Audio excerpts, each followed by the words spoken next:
बिस्मिल्लाहिर्रहमानिर्रहीम, अस्सलाम वालेकुम। अली सलमान जी टीवी के तमाम नाज़रीन को जी स्पोर्ट्स में खुश आमदीद कहता है, जहाँ पीर से लेकर जुमेरात तक रोजाना रात 11:05 पर हम इस महफिल को सजाते हैं आपके लिए और बात करते हैं उस दिन खेले जाने वाले मैचेस के हवाले से और उस दिन से जुड़ी खबरों के बारे में। और जैसा कि आपके इल्म में है कि पाकिस्तान क्रिकेट बोर्ड में रोजाना जो है वो नित नई तब्दीलियाँ हो रही हैं और जिसकी वजह से जो है वो पाकिस्तान क्रिकेट का जो कारकर्दगी है उसमें भी असरात सामने आ रहे हैं। आज हम गुफ्तगू करेंगे farmer chairman Pakistan cricket board Zaka Ashraf साहब का टेन्योर किस तरह से रहा और क्रिकेट के लिए जो उन्होंने काम किया उसको former chairman PCB Tauqir Zia साहब किस तरह से देखते हैं, क्योंकि तौकीर ज़िया साहब एक ऐसे चेयरमैन गुजरे हैं कि जिन्होंने पाकिस्तान क्रिकेट बोर्ड के लिए बहुत कुछ किया और अगर इनके प्रोग्राम्स जो इन्होंने इसको इनिशिएट किया था अगर उसको इंप्लीमेंट किया जाता रहता तो शायद आज पाकिस्तान के जो नौजवान हैं वो मजीद जो है वो बेहतरी की जानिब गामजन होते। शो में खुश आमदेद कहेंगे farmer chairman Pakistan cricket board lieutenant general जनाब तौकीर ज़िया साहब को। अस्सलाम वालेकुम सर। वालेकुम अस्सलाम अलैकुम sir, thank you so much for joining us once again. हम बात करें ज़का अशरफ साहब टेन्योर के हवाले से। सर, आपकी जो दूररस निगाहें हैं, जो आपका एक्सपीरियंस है, वो किस तरह से ज़का अशरफ साहब के टेन्योर को देखता है?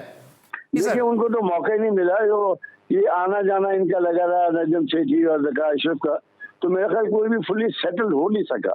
इसलिए मैं कुछ ज़का अशरफ साहब, क्योंकि मैं तो उनको सही बात है जानता तो नहीं हूँ और मैं शायद एक दफा शायद मिलाऊंगा, इसलिए मैं ये नहीं समझ सकता कि उनका विजन क्या था, क्योंकि अभी तो वो चेयरमैन थे ही नहीं। अभी तो वो सिर्फ मैनेजमेंट कमेटी के चेयरमैन थे और उनके दिमाग में क्या चल रहा है। और ऐसे टाइम के ऊपर वो आए चेयरमैन जबकि ऑलरेडी बहुत सारी चीजें जो है ना वो और सॉर्ट आउट हो चुकी हुई थी।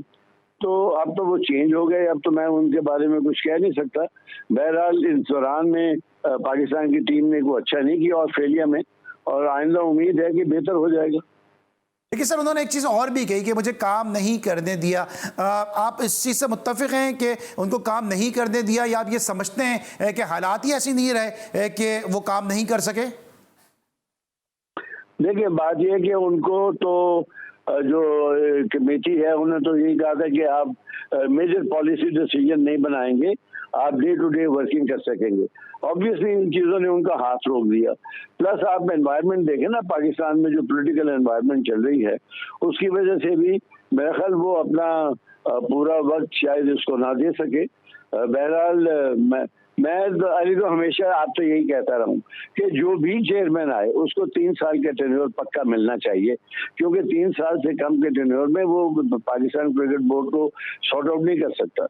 अब मुझे नहीं मालूम जो नए जो अब मोहसिन नकवी साहब को उन्होंने लगाया, he is a young man और उनको मीडिया के एक्सपीरियंस भी है। एडमिनिस्ट्रेटिव जॉब होती है चेयरमैन की, वो क्रिकेट का भी ऑब्वियसली, क्योंकि बहुत सारे लोगों के इंटरव्यू कर चुके होंगे लोग, उनके जो टेलीविजन है चैनल जो है, तो हो सकता है उनको वो बेहतर साबित हो। अब मुझे मालूम नहीं कि किस ऊँट किस करवट बैठता है, क्योंकि 8 फरवरी को आपके इलेक्शन भी हैं, फिर इनको भी आपने टाइम दिया 4 हफ्ते, तो 4 हफ्ते या महीना इनको भी लगेगा अपना सॉर्ट आउट करने में। तो ज़का अशरफ साहब का टेन्योर फिलहाल तो मैं उसके ऊपर ऐसा कोई कमेंट कर नहीं सकता, क्योंकि उनको ऐसा टाइम ही नहीं मिला अपने आप को सॉर्ट आउट करने में। लेकिन सर, कुछ ऐसी चीज़ें तो है ना जो मतलब जिस तरह मीडिया में भी आई, जिस तरह बाबर आजम की जो चैट लीक होने के हवाले से गुफ्तगू थी, जो उन्होंने जो अपनी पर्सनल गुफ्तगू की वो भी मीडिया की जीनत बनी। इसको किस तरह से देखते हैं कि उन्होंने पर्सनल प्लेयर की चैट को जो है वो लीक कर दिया और एक चैनल पर उस चैट के बाकायदा जो ट्रांसक्रिप्ट चले? देखो, वो अंदर की बातें क्या है वो तो मुझे मालूम नहीं। मैं तो इसलिए भी जानता हूँ कि बाबर आजम ने खुद रिजाइन किया, चाहे उनकी कोई कॉल लीक हुई हो ज़का अशरफ साहब की किसी के साथ, ये तो मुझे मालूम नहीं, ये तो कहने की बातें। बहरहाल बाबर आजम को मेरे अपने ज़ाती ख्याल में उस टाइम के ऊपर हटाना तो ठीक नहीं था, जबकि आपका एक मेजर टूर जो है वो ऑस्ट्रेलिया का बड़ा टफ टूर होता है ऑस्ट्रेलिया का, वहाँ जाना हो। और अब आगे आगे क्या होता है ये तो नहीं मैनेजमेंट ही बता सकेगी उनके दिमाग में क्या है। ज़का अशरफ साहब के आगे दिमाग में क्या था ये तो मैं नहीं जानता हूँ, क्योंकि उनको मौका ही नहीं मिला काम करने का फिलहाल तो।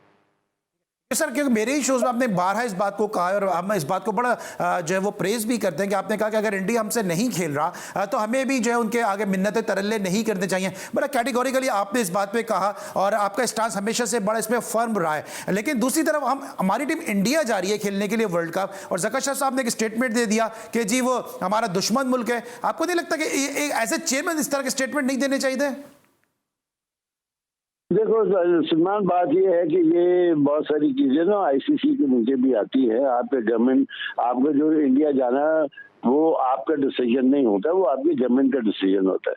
चेयरमैन डिसीजन नहीं ले सकता, चेयरमैन एक रिकमेंडेशन दे सकता है गवर्नमेंट को। गवर्नमेंट अगर उस पर एग्री करके कि इनको जाना चाहिए तो फिर उसमें कोई हर्ज नहीं उसमें कि चेयरमैन क्रिकेट बोर्ड का कोई कसूर नहीं है, ये गवर्नमेंट ने फैसला किया। वो अलग, मैं जो आपको कहता रहा हूँ कि मतलब उनके ये तल्ले मिलते करने की जरूरत नहीं है कि तुम आओ, क्यों नहीं खेलते, ये नहीं है वो नहीं है। बट जहां तक उनके पास जाने का, वर्ल्ड कप खेलने का है, उसमें देखो गवर्नमेंट इन्वॉल्व होती है, आईसीसी इन्वॉल्व होती है, उसमें चेयरमैन क्रिकेट बोर्ड का कोई इतनी से नहीं होती।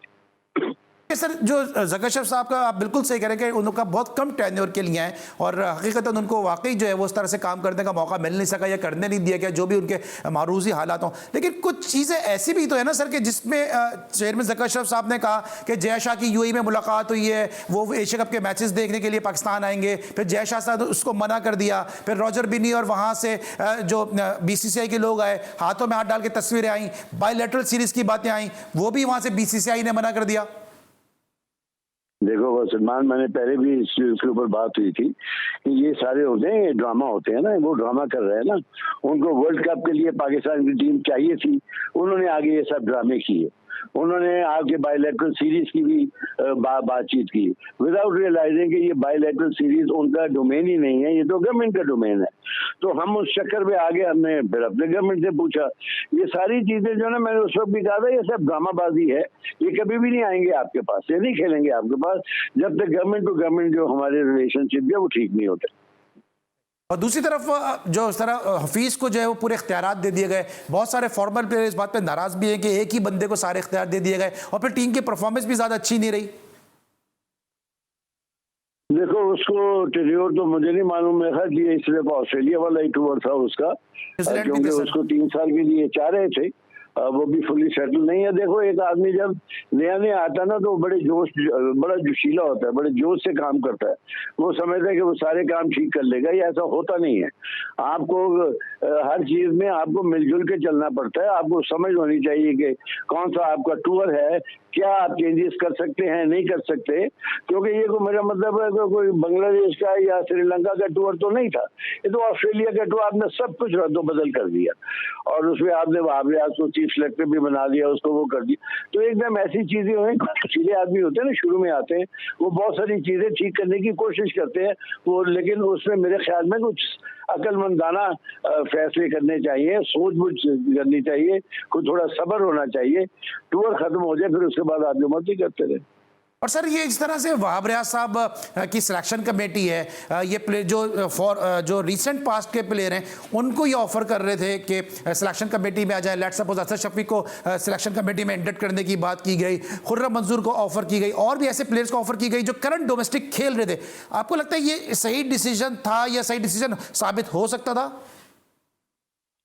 नहीं, देखो बात ये कि करंट प्लेयर्स को तो इसलिए करते रहे क्योंकि ये सारे लड़के जो भी खेल रहे हैं ये भी करंट प्लेयर्स ही है ना, ये भी तो अभी डोमेस्टिक क्रिकेट भी खेल रहे हैं, लीग भी खेल रहे हैं, तो शायद इस वजह से कर रहे हों। लेकिन बहरहाल देखो चीफ सेलेक्टर की या ये जो इनको ये डायरेक्टर बनाया, इन लोगों की तनख्वाहें देखो ना, वो 30 लाख 26 लाख तनख्वाहें हैं, तो हर आदमी कोशिश करेगा वो आने के लिए। बहरहाल मेरा मौक़िफ़ ये है उनके जो एक्सपीरियंस लोग हैं, जिनको सिलेक्शंस का पता भी है, जिन लोगों का भी जो करंट फॉर्म में भी है, उनको शामिल करना किसी एक जगह कोई बुरी बात नहीं है, उनको जरूर शामिल करें।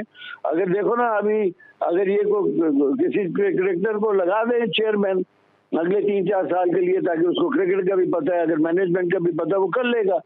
अगर मीर राजा को 3 साल दिए होते या नजम सेठी को 3 साल दिए होते या ज़का अशरफ को 3 साल दिए होते, हो सकता है चीजें बहुत मुख्तलिफ होती, बहुत बेहतर होती। सर आपसे बातों का सिलसिला जारी रहेगा, इस वक्त लेंगे हम एक ब्रेक और जब ब्रेक के बाद वापस आएंगे तो गुफ्तगू के सिलसिले को यहीं से शुरू करेंगे। मिलते हैं एक छोटे से ब्रेक के बाद।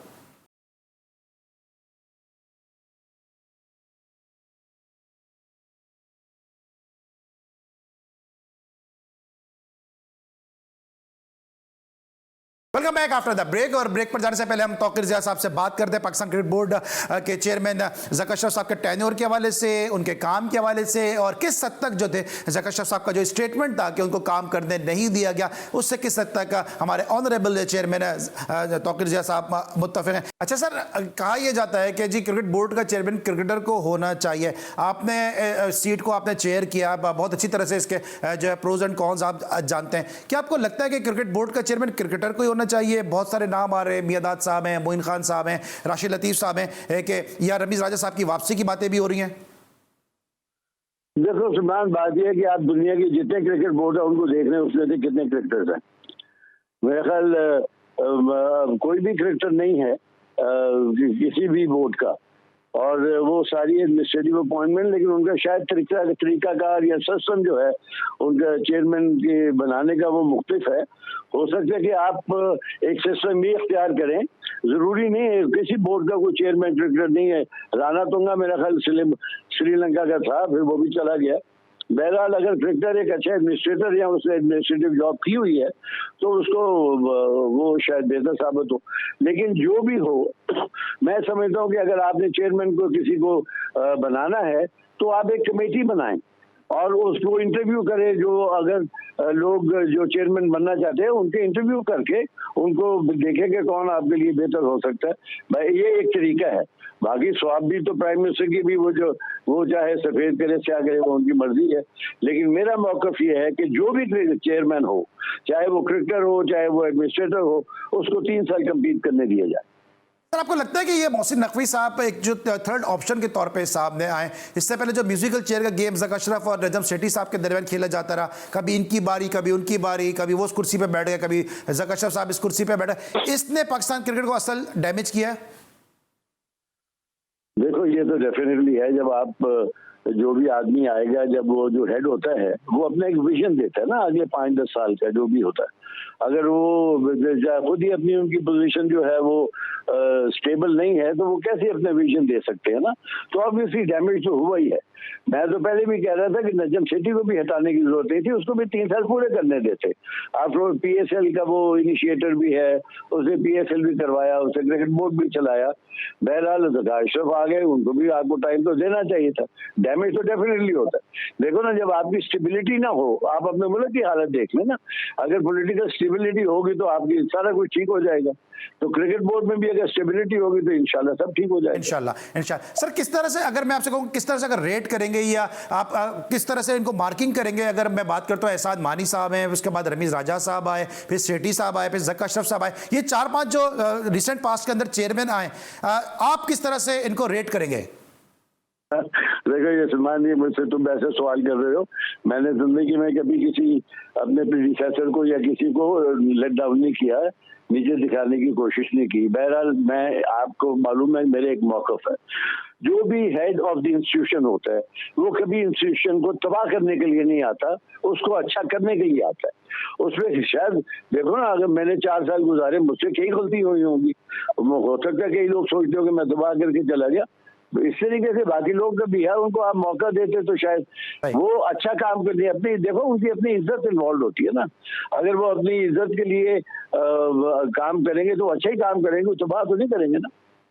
अच्छा सर, ये बार बार जो तब्दीली हो रही है चेयरमैन की, हमारे क्रिकेट बोर्ड के अंदर जो तब्दीली हो रही है, इससे चैंपियंस ट्रॉफी जो पाकिस्तान में होनी है, इन कोशिशों को जो किस हद तक ये सबूताज हो सकती हैं?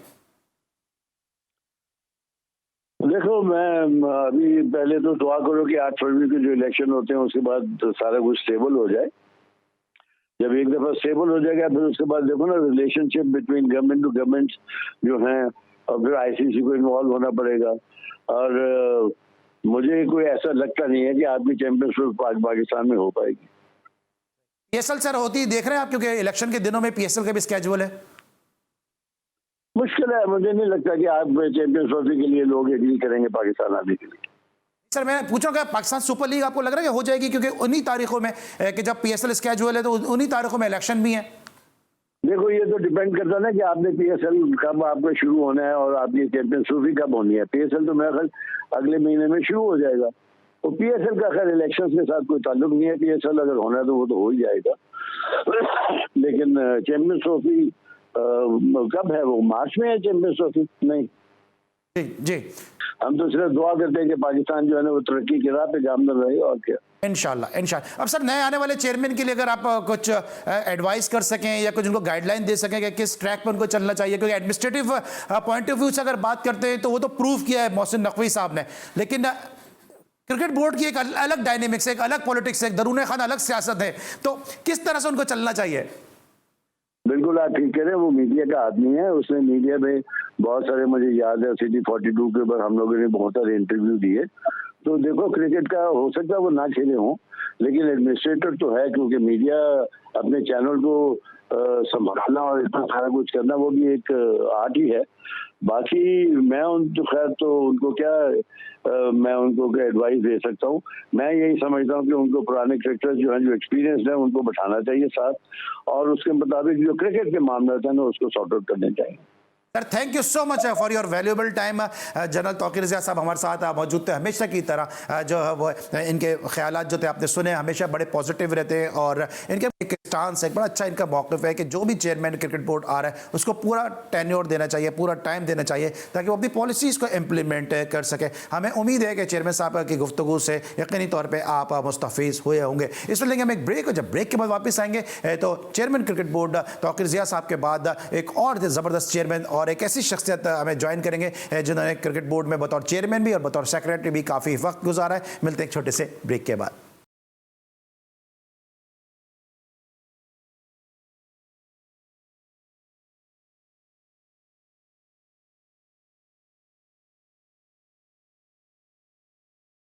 Welcome back after the break. और ब्रेक पर जाने से पहले हमारे साथ मौजूद थे former chairman Pakistan cricket board जनाब तौकीर ज़िया साहब, और अब हमें एक और बड़ी ज़बरदस्त शख्सियत ने ज्वाइन किया कि जिस तरह मैंने पहले भी कहा कि उन्होंने पाकिस्तान क्रिकेट बोर्ड को बतौर सेक्रेटरी भी सर्व किया और बतौर फॉर्मर चेयरमैन भी पाकिस्तान क्रिकेट बोर्ड को सर्व किया, और हमारे लिए बड़ा ऑनर होता है हमेशा से जब ये हमारे साथ शो का हिस्सा होते हैं। हमारे साथ मौजूद हैं जनाब खालिद महमूद साहब, शो में सर को खुशामदीद कहते हैं। अस्सलाम वालेकुम सर। जी वालेकुम अस्सलाम। Sir, thank you so much कि रात के इसमें आप हमारे साथ मौजूद हैं। हम बात कर रहे हैं ज़काशरफ साहब के टेन्योर के हवाले से। आपने इस टेन्योर को किस तरह से देखा, क्योंकि ज़काशरफ साहब ने ये कहा कि मुझे काम नहीं करने दिया गया। जी देखिए, काम नहीं करने दिया गया वो तो बात में आएगी। पहले आप देखिए, उनके ज़माने में जितने भी क्रिकेट के दौरे हुए या टूर हुए, कोई चैंपियनशिप हुई, उसमें हर एक में पाकिस्तान टीम की जो कारकर्दगी थी वो बड़ी अफसोसनाक थी। अब हाल ही में जो आखिरी जो इनकी सीरीज हुई है, जिसमें न्यूजीलैंड में 5 मैचों में से हम 4 हार के आए हैं T20। हालांकि T20 हमारी टीम अच्छा खेलती थी। फिर ऑस्ट्रेलिया में वाइट वॉश हुआ है, तीनों टेस्ट मैच हारे गए और बड़ी बुरी तरह हारे गए। उससे पहले वर्ल्ड कप ले लें और एशिया कप ले लें, वगैरह जो भी टूर्नामेंट हुआ है उसमें पाकिस्तान की टीम अपनी रवायती कारकर्दगी से भी बहुत ख़राब खेली है। अब काम क्या नहीं करने दिया, क्या उनको कोई सिलेक्शन करने का इख्तियार नहीं था, या उनको क्रिकेट बोर्ड में मर्जी के लोग तैनात करने का इख्तियार नहीं था, या उनको पैसे खर्च करने का इख्तियार नहीं था, ये सारी बातें नहीं उन्होंने कही। हाँ, आखिर में जब उनका टेन्योर ख़त्म भी हो चुका था, फिर उनको एक्सटेंशन मिली, और ये भी बड़ी अजीब बात थी कि वो आए थे इलेक्शन कराने के लिए, तो इलेक्शन कराने की बजाय वो पता नहीं क्या करते रहे, यानी पाकिस्तान को तो कोई अच्छी खबर नहीं मिली। तो उस वक्त फिर उनको मजीद तौसीक की गई उनकी टेन्योर में, ताकि वो जो काम है वो कर सकें। वो करने की बजाय वो कभी कोई नई से नई तजवीज़, कभी वो T20 यानी 10 ओवरों वाली महदूद क्रिकेट खेलने के तजवीज़ देते थे, कभी कुछ और करते थे। तो मेरे ख्याल में उनका ये कहना कि उनको काम नहीं करने दिया, ये इसमें कोई किसी तरह की भी सच्चाई नहीं है। काम तो काफ़ी वो कर गए, और इतना काम ख़राब कर गए कि मेरा ख्याल है काफ़ी अच्छा लगेगा उसको ठीक करते हुए चीज़ों को। ठीक है, क्योंकि आप समझते हैं कि चले उनकी जो एक ऑडियो लीक हुई वो ठीक है, वो आपस में बात कर रहे होंगे, किसी ने उनकी ऑडियो लीक कर दी, यकीनी तौर पे कोई भी उसको सराहेगा नहीं, एक प्राइवेट गुफ्तगू को जो है वो लीक कर दिया गया। लेकिन दूसरी तरफ उन्होंने खुद जो बाबर आजम की जो व्हाट्सएप गुफ्तगू थी, उस चैट को जो उन्होंने लीक किया, फिर उसके बाद जिस तरह से उन्होंने इंडिया के लिए, टीम अभी इंडिया जा रही है, उसको वहाँ पे पता नहीं किस माहौल में खेलना पड़ेगा, वर्ल्ड कप में क्या वहाँ पे हालात होंगे, उन्होंने पहले ही से एक स्टेटमेंट दे दिया कि दुश्मन मुल्क के हवाले से। तो ये तमाम चीज़ें जो है वो थोड़ा सा पाकिस्तान के लिए मुश्किलात का बाइस बनी। थोड़ी सी मुश्किलात का बायस नहीं बनी, काफी मुश्किलात का बायस बनी। देखिए, जो स्पोर्ट्स है, क्रिकेट है या कोई और खेल हो, उसको सियासत से अलग रखना चाहिए। हमारी हमेशा हिंदुस्तान के खिलाफ ये शिकायत रही है कि वो सियासत को और खेल को इकट्ठा कर देते हैं। उनकी पाकिस्तान ना आने की वजह, हमारे जो ज़ेरे तमाम टूर्नामेंट होते हैं उनमें ना खेलने की वजह, अगरचे वो सिक्योरिटी का बहाना बनाते हैं, लेकिन असल में यही होता है कि वो सियासत का हथियार इस्तेमाल कर रहे होते हैं। तो अब उनको अच्छा नहीं समझते, उनके खिलाफ हम शिकायत भी करते हैं, सब कुछ करते हैं। तो अगर आप एक तरफ तो वर्ल्ड कप उधर होने जा रहा है और वर्ल्ड कप में आपने खेलना भी है, फिर आप ये कह देते हैं कि आप दुश्मन मुल्क में जा रहे हैं, तो आप मुझे बताइए कि इस किस्म की बात सुनने के बाद मेजबान मुल्क में उनकी क्या इज्जत रह जाएगी, और या पाकिस्तान टीम के बारे में किस किस्म के जज्बात होंगे उन लोगों के। तो ये चीजें बिल्कुल गैर दानिशमंदाना थी जो उन्होंने की। हिंदुस्तान से जिस तरह की मामलात किए, वो भी उसमें कोई समझ नहीं आती थी कि वो क्या कर रहे हैं। तो ये सारी बातें ठीक नहीं थी। और एक बुनियादी बात ये है कि वो ना कोई डिप्लोमेट है, ना कोई उसका तजर्बा है बैनुल अक़वामी सतह पे मामलात को करने का। क्रिकेट की वाक़फ़ियत उनकी जो है वो, उसके बारे में अब मैं क्या गुफ्तगू करूं, क्योंकि मेरा भी इस इदारे से ताल्लुक रहा है। तो वो बिल्कुल ठीक नहीं थी बातें। ठीक है, और इंडिया के लिए उन्होंने कह दिया कि जी बायलैटरल सीरीज की बात हो चुकी है, इलेक्शन के बाद इंडिया की टीम पाकिस्तान आएगी, और हम सब ये बात जानते हैं कि ये एक जो है सिर्फ एक लॉलीपॉप तो हो सकता है, एक ख्वाहिश तो हो सकती है, लेकिन इसका अमली जामा पहनाना काफी मुश्किल है। मेरा ख्याल है कि ये कोई लॉलीपॉप भी नहीं था। गालबन उनको उनकी गुफ्तगू अपने जो जिन हिसाब से भी वो बातचीत कर रहे थे, उनकी गुफ्तगू या उनकी बात नहीं समझ आई होगी। हो सकता है वो अंग्रेजी में गुफ्तगू कर रहे हैं और उसका इन्होंने मतलब कोई समझा हो सकता है उन्होंने किसी इम्कान की बात हो कि हो सकता है वक्त आ जाए, ये भी हो जाए।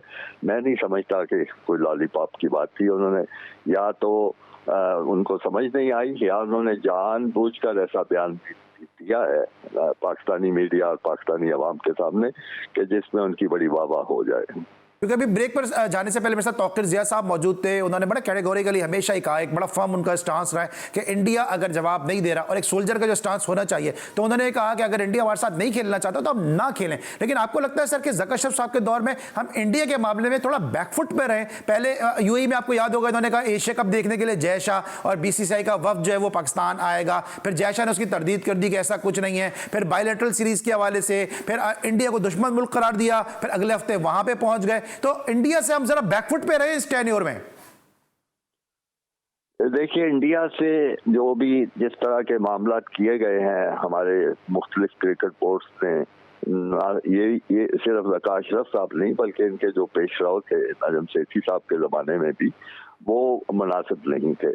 बात यह है कि जब एक मुल्क को एक टूर्नामेंट अलाट कर दिया जाता है तो सब कुछ सोच समझ के किया जाता है। ये भी देखा जाता है कि उस मुल्क के हालात क्या हैं, सियासी सूरत हाल क्या है, उसके जो सिक्योरिटी के मामला हैं वो कैसे हैं।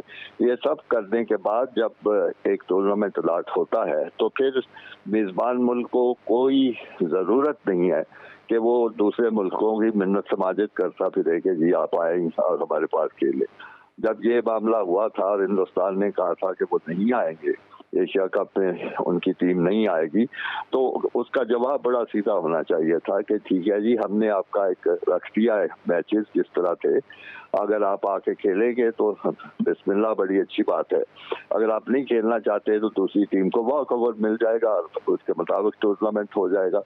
हम वहीं से ही गलती कर बैठे और उसके बाद हमने, मेरा ख्याल है, कुछ बेशुमार फार्मूले पेश किए। कभी हमने कहा कि जी हाइब्रिड सिस्टम होगा, कभी हमने कहा कि जी दुबई में खेल लें, कभी हमने कहा कि किसी और मुल्क में खेल लें। ये तमाम चीज़ें जो थी वो सारी गलत होती रही थी। उसमें हमारे मुख्तलिफ क्रिकेट बोर्ड जो थे उनका जो मौक़िफ़ था किसी तरह भी असूलों पर मबनी नहीं था। उनको अपनी बात पे कायम रहना चाहिए था। एशिया कप में अगर वो आ जाते बड़ी अच्छी बात थी, ना आते तो फिर भी एशिया कप जो था वो करवाना चाहिए था। बल्कि उसका एक और बड़ा फायदा होता। ज़ाहिर है एशिया कप में जो सबसे पुरकशिश मुकाबला होता है वो हमेशा पाकिस्तान हिंदुस्तान का मैच है। एशिया कप क्या, वर्ल्ड कप में भी बड़ा पुरकशिश मुकाबला, मनफियत पक्ष होता है, बड़ा पैसा मिलता है।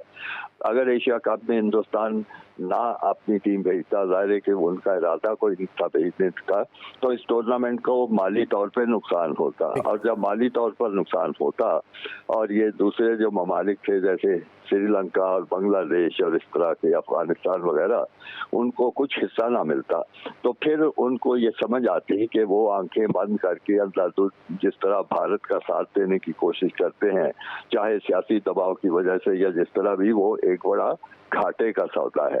और ये बड़ा अच्छा एक बन जाती मिसाल कि आइंदा हिंदुस्तान के साथ हम नहीं खड़े होंगे, जो टूर्नामेंट होगा उसको उसी तरह खेलना चाहिए। तो बड़ी गलती हुई पाकिस्तान से। ठीक है। अच्छा सर, ये बताइएगा कि अब ये कह रहे हैं काम नहीं करने दिया गया, वहाब रियाज की तकरोरी हो, हफीज की तकरोरी हो, डोमेस्टिक क्रिकेट के साथ खिलवाड़ हो, ये तमाम चीजें इनके टेन्योर में ही हुई हैं। जी, ये सारा कुछ हुआ है। मैंने आज किया ना कि इनको जो वो करना चाहते थे या जो वो करने की अहलियत रखते थे वो तो वो करते गए, और जो काम करने के लिए आए थे और वो काम ये था कि मैनेजमेंट कमेटी के सरबराह की हैसियत से वो जल्द से जल्द इंतखाबात करवाएं और जो भी जिसने भी चेयरमैन बनना है क्रिकेट बोर्ड का वो बन जाए।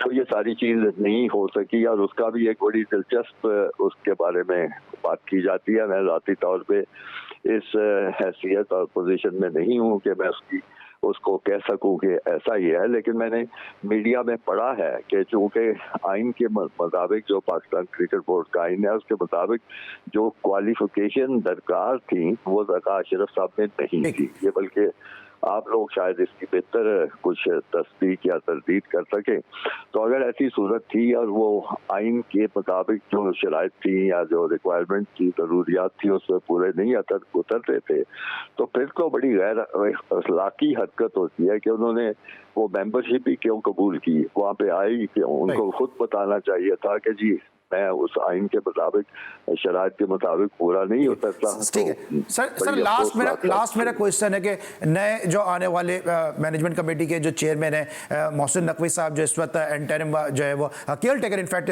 जो है वो चीफ मिनिस्टर भी हैं, एडमिनिस्ट्रेटिवली तो हम इनको सब जानते हैं कि बड़ा इन्होंने अच्छा एडमिनिस्ट्रेशन के हवाले से बड़ा अच्छा रोल प्ले किया है पंजाब गवर्नमेंट में। कैसा आप देख रहे हैं इनकी तकरीरी को और इनसे क्या उम्मीदें की जा सकती हैं?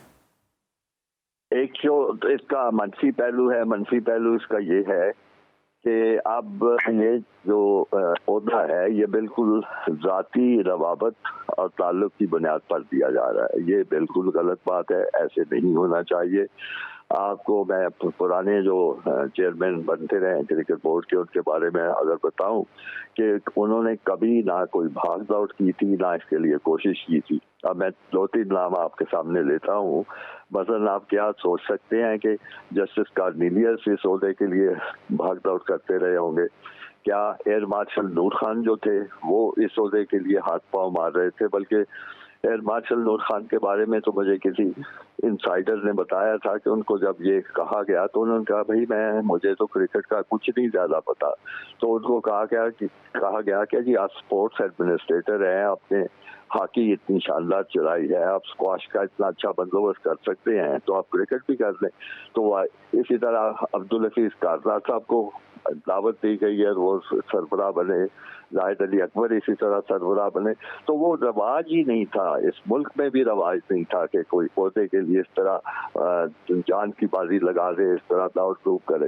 पहली बात तो ये है कि ये जो जाती रवाबत या सियासी रवाबत की वजह से ये ओहदे दिए जा रहे हैं, ये इंतहाई गलत बात है, ऐसे नहीं होना चाहिए। अब रह गई बात मौजूदा जो साहब आए हैं, इनकी आपने बिल्कुल दुरुस्त कहा कि पंजाब में इन्होंने जितने काम किए हैं वो एक थोड़े से अरसे में और एक बतौर अबूरी सरबराह के जो कुछ काम किए हैं वो मैं समझता हूँ काबिल तारीफ हैं। और चूँकि उनकी एक ये है एडमिनिस्ट्रेटिव जो उनकी सलाहियत है वो तो मानी हुई है। अब मुझे नहीं पता कि क्रिकेट में किस हद तक ये सलाहियत देखने में आएगी, लेकिन चूँकि आए हैं और मेरा ख्याल है शौक से आए हैं तो उम्मीद की जा सकती है कि काम भी अच्छा करेंगे। Thank you so much Khalid Mahmood साहब हमारे साथ अब मौजूद थे, former chairman Pakistan cricket board, जो अपने ख्यालात का इजहार कर रहे थे। आज के शो में हमने कोशिश की कि चूंकि आज हम बात करेंगे ज़का अशरफ साहब के टेन्योर के हवाले से, इसलिए हमने पाकिस्तान क्रिकेट बोर्ड के 2 मुख्तलिफ चेयरमैन को अपने शो में शामिल किया और दोनों की राय यकीनी तौर पर आपने सुनी होगी। इस वीक का हमारा यह आखिरी शो था। हमें उम्मीद हमारी कोशिश और काबिश आपको पसंद आई होगी। इंशाल्लाह नेक्स्ट वीक आपसे फिर मुलाकात होगी। उस वक्त तक के लिए अली सलमान को पूरी प्रोडक्शन टीम के साथ इजाजत दीजिए। अपना बहुत ख्याल रखिए। अल्लाह हाफिज़।